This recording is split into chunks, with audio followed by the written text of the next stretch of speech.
To look at previewing the document, I've just reopened the Hawaii file. Next, I'm going to switch to Print Preview. This is available to us under the File menu, and there's also a toolbar button on the standard toolbar.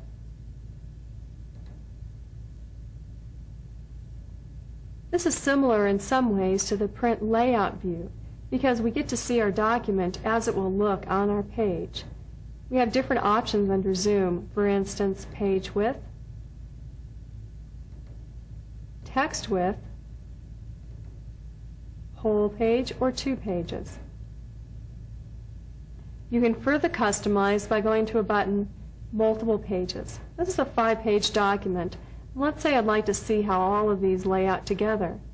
I can drag across to get multiple pages and even drag further to get a lot more than I might be interested in seeing. But well, here we'll just do 6 pages.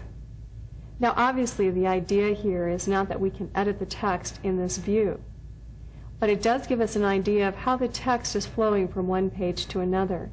And if you want to move to a particular page, click on it first to activate it, and then look for this mouse pointer. It changes to a magnifying glass. If it's a plus, that means you can zoom in. If it's a minus, then you can zoom back out. Of course, these options are also available under the zoom, but it can be much faster this way. So we have a lot of flexibility in terms of how we might want to view this document. Additionally, up in the Print Preview toolbar, we have our magnifier. Let's say that instead of zooming in and out, we want to actually edit. Although this would probably be just quick little edits, we can actually switch to that mode. Now we see our insertion point as if we were in a regular text view. We can actually change our text or switch back to the magnifier. We can also send directly to print from this toolbar.